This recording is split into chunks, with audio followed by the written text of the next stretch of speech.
Good evening, folks. It's been 7 full days, maybe 8 dates today. It's 11:30 on the 27th. Give or take a little.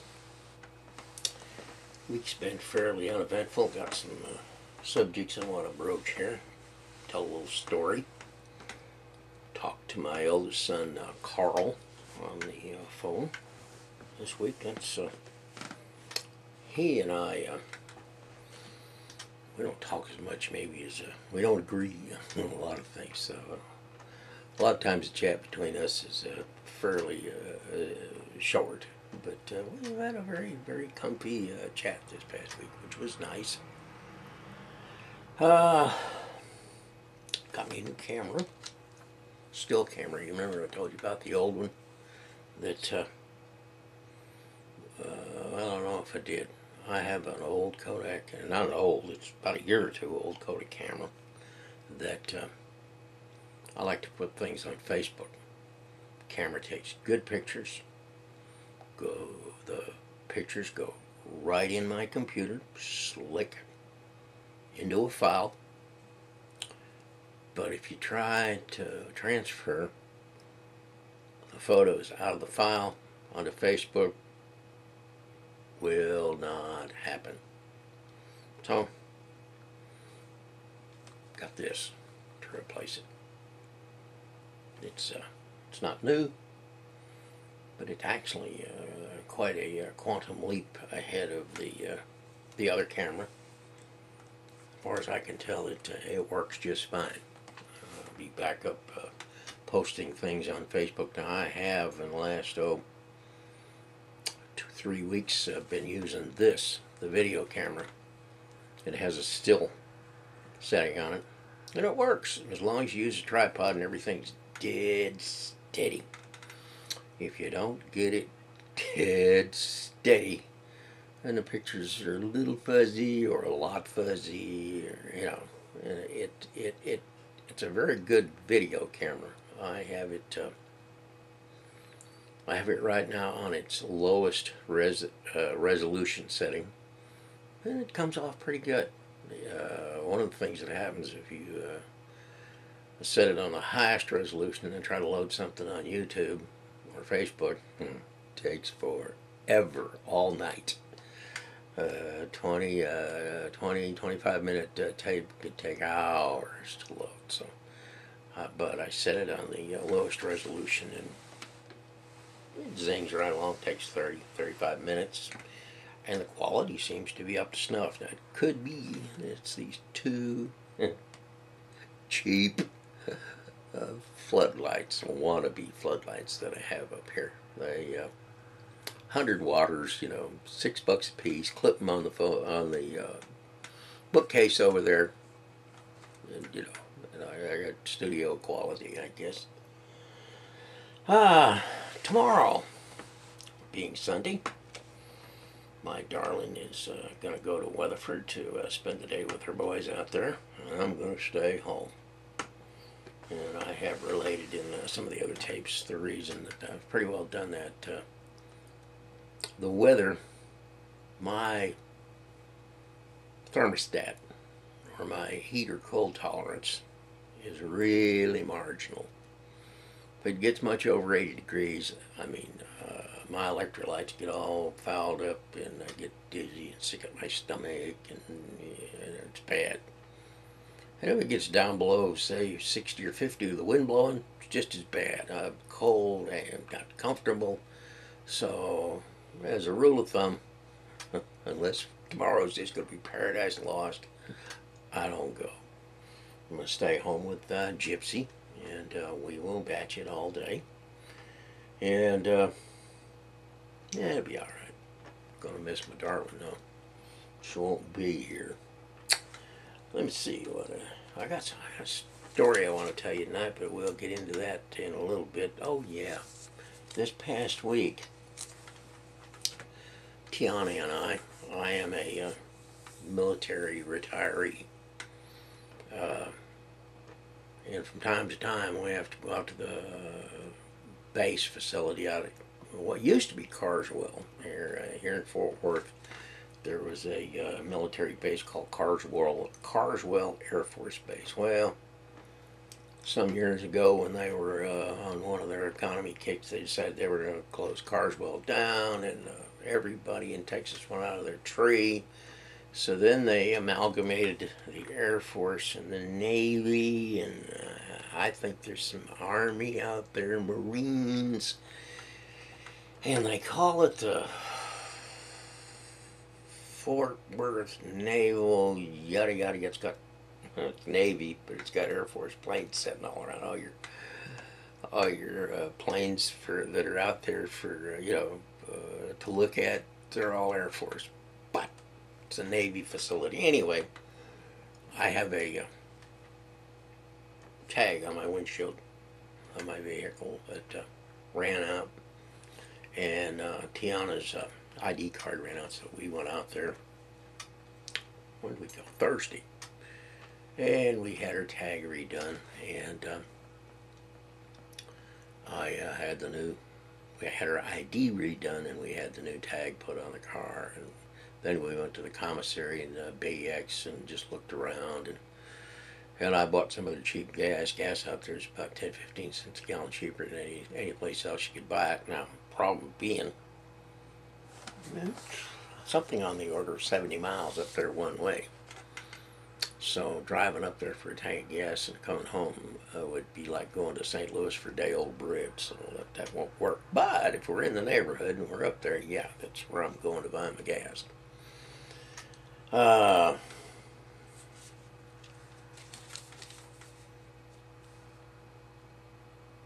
Getting old.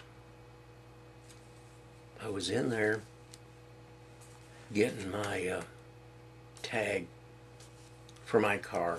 It's actually a series of 3 tags, little sticky things. And there was a young man in his desert fatigue sitting there waiting to get some kind of a tag, and we started talking. And I mentioned that in 1966 I was stationed out there. And his reaction was, "Wow!" And I said, "Well, if it's a wow to you, you ought to be in this body. I mean, it's really a wow to me." And I got to thinking about it. 66. That's 50 years ago. That's probably 30 years before he was born. So I guess that's definitely a wow.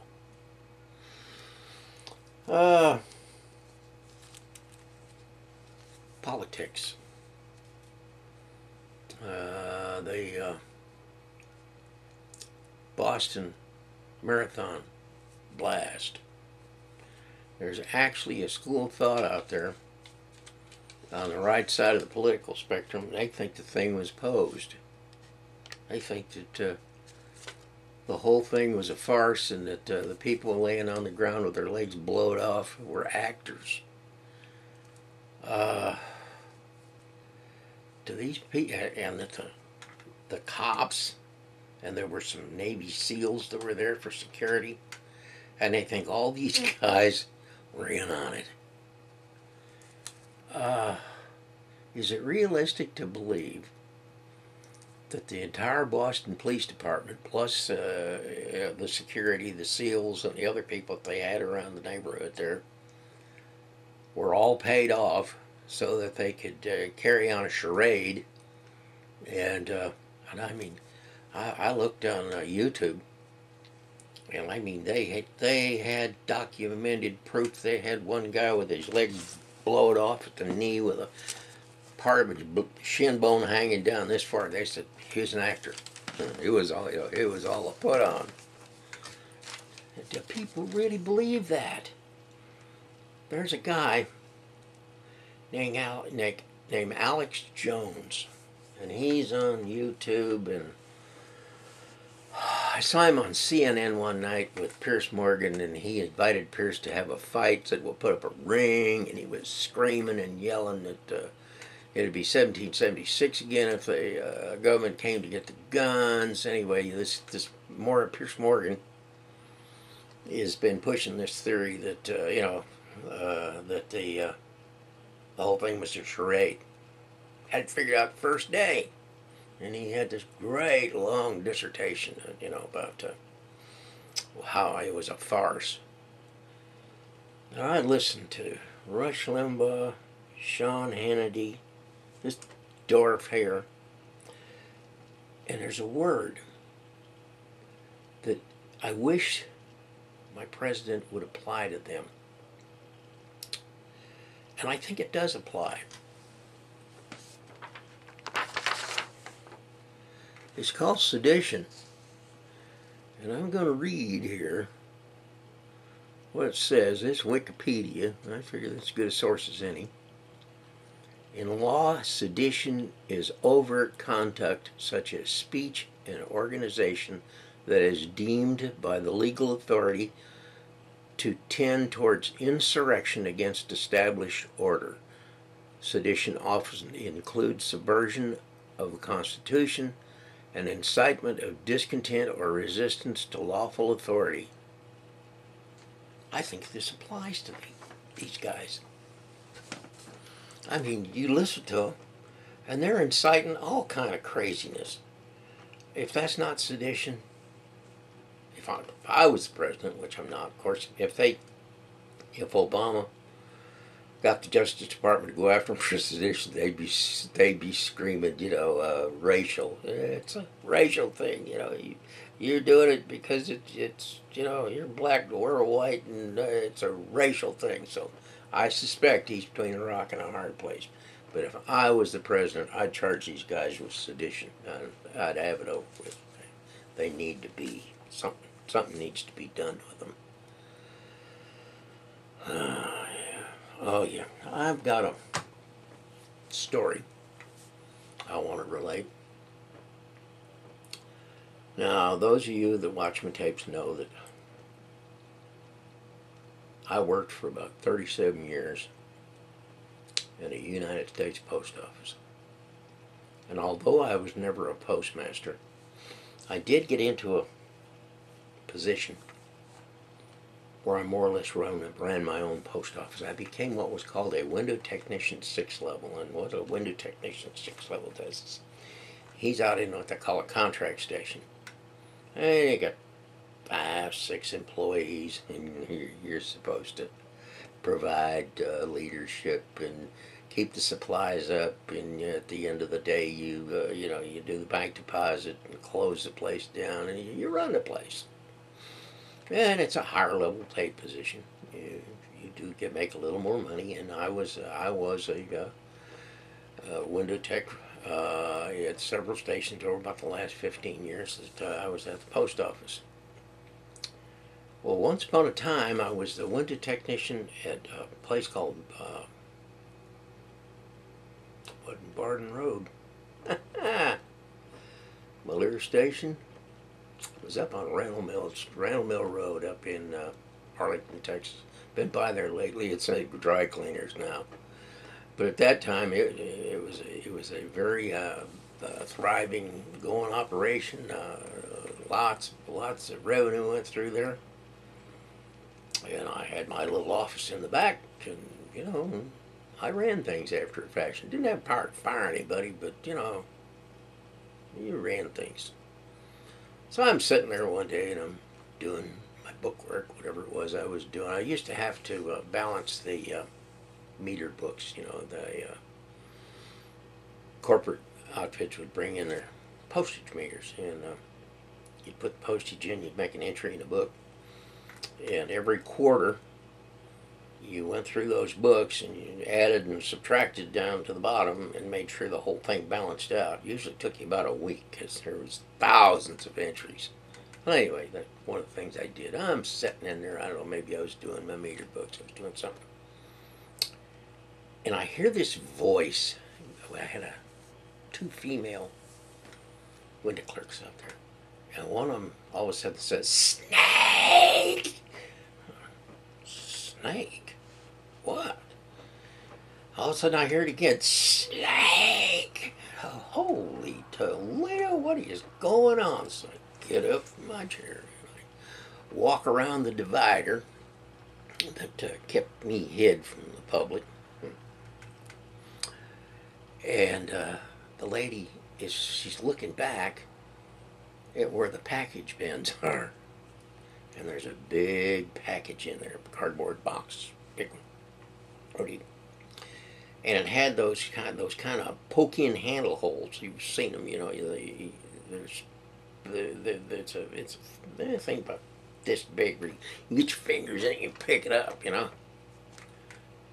As sure as the world, there was this snake, head on, about this big around, and he was coming out of that battle hole, looking around. And, I mean, probably that much of him out there. He looking, he's green. Snake, that's a real snake. Holy cow. So what'll I do now? Well, okay, first thing I thought of, well, start beating on the box. Yeah, I went back by my desk and I got a yardstick and I came out and I started banging on the box. Bang, bang, bang. Idea being maybe he'd go back in the box. And he's looking, and he kind of made a pass at me, but a yardstick, the bam, snake, you know, and the people in the lobby are going nuts. I mean, you don't have what it was turned out to be a green python. I don't know, it was Indian, Malaysian, whatever, but there was a python that was green. So I'm banging on the box, bam, bam, bam. And pretty soon, sure enough, he decides, slides back in there. Okay, I gave that stick to one of the girls. I said, he sticks his head out. I said, you whack him. So I went back to my desk and I had a roll of duct tape. Came out, sealed up those holes, man. It got the snake in there. Now we got to find out where the snake came from. Dawned on me, of course, that the return address on that box is where he came from. And just for sakes, I'll say it was the Badoo residence, Gunther Badoo. So I get in the phone book, boy, you know, Badoo, Gunther, there he is, okay. I dial him up, they're on the phone. Ring, ring, ring. This female voice comes on. That's it. Have you lost anything? She says, that's where he went. I think I said, have you lost anything? This is Mr. Siegel down at the Millwood post office. Millwood was the name of the post office. She says, that's where he went. And it seems that old Homer the Green Python, or whatever he was, they had him laying on the bed when they were packing this package up. Crawled off in there and got snuggly. They didn't see him. Taped him up in the thing. Sent him down to the post office. Which, of course, then, you know, we had a snake in the place. Anyway, I don't know how many other people that work for the post office have had a green python crawling out of one of their boxes, but we had one. Quite an experience. Let's see, gonna run a little oh yeah, I got another one for you here. I don't know how many of you people on the computer. I'm cheapskate. I like, if I get an antivirus thing, I like it free. You know, I won't pay for the silly thing. There's good antivirus stuff that you just download. And for years, I have used AVG free. And I think probably anybody that's watching this will know what I'm talking about. AVG free has just been a standard thing. Well, about 30 days ago, I'm sitting there with my free AVG free, and a little thing came up, said, maximize your something. Oh, okay, well, goody. Hey, I'll go for that. It says AVG free at the top, maximize, click. Everything's cool. About 7 days ago, I clicked on my AVG. No, I started getting these insets on the screen. Didn't have to click on anything. It came up. There was AVG. It said you have 7 days left in your free trial. I'm going, what? Free trial? What the flip are they talking about? 5 days. Poof, came up 5 days. 2 days. Finally, it said 0 days. This is the end. So I got to looking at it. It said my AVG free had been 2012. And when I clicked on the little maximize thingy there, it went up to 2013. And what they never said was now it costs $40. Well, of course, hey, I go back into the AVG site. Let's get the free stuff, and of course it says free across the top, and I click on it. $39.95, well, $40. I'll scale up a penny. And anyway, for those of you that haven't noticed, AVG has no longer got a free. Now they call it free. It's called AVG free. It ain't free. It's $40 now, and you can't get. Now I will say, we haven't clicked on the maximize thing in the other computer, and it's just tripping along fine. 2012 AVG, I went in there and clicked it a while ago, up to date. Evidently they're updating it, and it's fine. As long as you don't click that little maximize gizmo down there in the corner, you're all right. You click that, and in 30 days, you're going to pay them $40, or they're going to cut you off. So be aware. What do we got here? Had a good week. Haven't mowed this week. Gonna miss this week. Gonna let it go. Did seed. Went out in the backyard and put down some Bermuda seed. We killed off all that sheep's head clover. So you got to replace it with something. Get big bald spots out there now where there's just nothing but dirt. So we put down some Bermuda grass now, but it just rained. Which they forecast rain yesterday, and it hadn't rained. But with any luck, it will, and the Bermuda grass will come up, and we'll have a nice yard.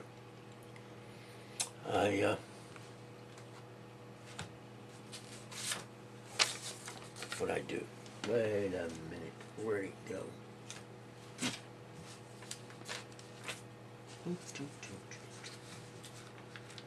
I was going to sign off, and I have a list of my favorite folks, so that I wouldn't forget anybody. I noticed that the other day when I signed off, I forgot a whole bunch of folks. But I'll try to be a little better this time. I had it written down, and once again I've lost it. I'm getting so old. That's the list of the countries. I can't imagine what the Saudis watch these. Maybe they're going to come get me. I don't think I'm an infidel. I don't think I fall in that category. But you got a lot of guys in Saudi Arabia, United Arab Emirates, all kind of places. Sri Lanka, Malaysia. They watch my stuff. I'm very pleased. There's lots of other ones too, but those are the ones that come to mind. I want to say good evening to Brian, Crystal, my two sons Carl and Kyle. I love you both. Got to talk to Heizenrader. I think you probably heard me tell him check in, say hi. By Jinkies he did. I got an email from old Richard Heizenrader, so that was really neat. Ike, hope the skeeters ain't getting you. I watched your Flash to the Past there. That was very well done. I really enjoyed that.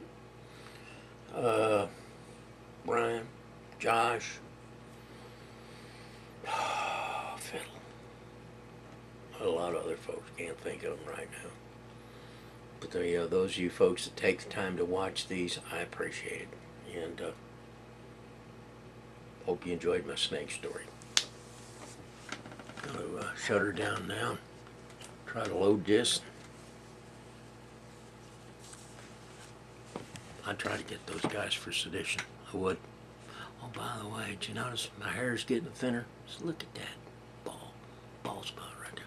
go like that, I'm still all right. But I lean down like this, boy, the old sun just shines right in there. And I got one in back that's worse. It's endemic of the dialysis. I will be on for 3 full years this coming October. If I live long enough, I think I'm just going to be bald. And I've always had good, thick hair, but you got to do what you got to do. Anyway, enjoy. And, I might do this again before the week's out, but it'll probably be about 7 days before I try it again. Oh, Tracy. Hi, guy. Thank you, Tracy.